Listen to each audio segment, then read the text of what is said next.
Les humains font partie intégrante de la nature. Ils ne sont pas à côté et encore moins au-dessus d'elle. Pour la première fois de nos carrières, un tournage a été interrompu par les effets du changement climatique, à savoir les méga-feux qui ont détruit une partie de la Gironde. Il est grand temps que nos politiques sortent de ce déni de réalité en se posant cette question.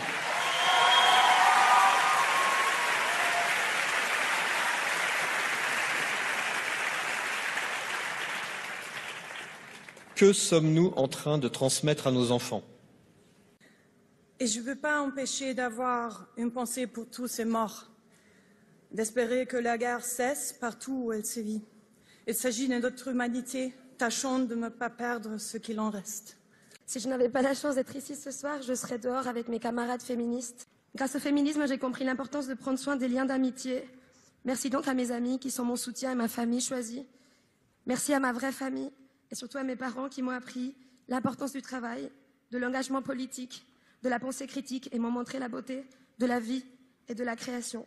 J'espère de tout mon cœur que les valeurs comme l'égalité des chances, l'universalisme, l'accueil, le soutien à l'art et à la culture et la défense des services publics, valeurs qui m'ont fait désirer ce pays et dont j'ai l'impression qu'elles sont aujourd'hui attaquées, continueront à être garanties. Que ces valeurs ne soient pas réduites à une rhétorique vide et qu'elles permettent à la France de s'engager concrètement dans des situations telles que celles vécues par le peuple palestinien aujourd'hui. Julian Assange, le meilleur d'entre nous, croupi en prison. Navalny est mort, ne laissons pas Julian Assange avoir le même sort. En parlant de journalisme et de liberté d'expression, je ne sais pas si vous le savez, mais il y a 70 journalistes qui ont été ciblés et tués à Gaza, dans l'enclave interdite aux journalistes, parce que dire aujourd'hui arrêter de tuer des enfants devient une revendication radicale, c'est complètement hallucinant. On ne va pas se taire, on ne va pas se faire intimider. Il faut que le massacre cesse, il faut qu'on utilise notre autorité parce que ce qui arrive là-bas est tellement horrible, horrible, et personne ne peut dire je ne le savais pas. C'est le premier massacre en live stream, en direct, sur nos téléphones, nous le savons, et il faut que ça s'arrête. Et si l'art et le cinéma n'est pas le garant d'une parole politique dans la société, il est du moins un des outils les plus puissants qu'on a pour empêcher l'effacement de ce qui nous unit. Il nous laisse pressentir que ce n'est pas parce que les choses sont difficiles que nous n'osons pas, mais parce que nous n'osons pas qu'elles le deviennent. Et c'est pourquoi je me joins moi aussi, comme tant d'autres, à un appel pour un cessez-le-feu à Gaza.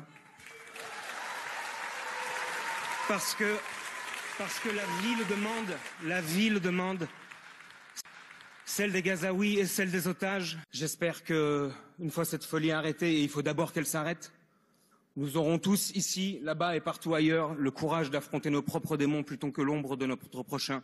Après la prise de parole de Justine au Festival de Cannes, après le vif débat qu'elle a suscité, nous voudrions dire ce soir que nous avons le droit de ne pas être d'accord. Ce débat d'idées, il est au cœur du film de Justine. Ça en a fait sa force, son succès, sa totale liberté.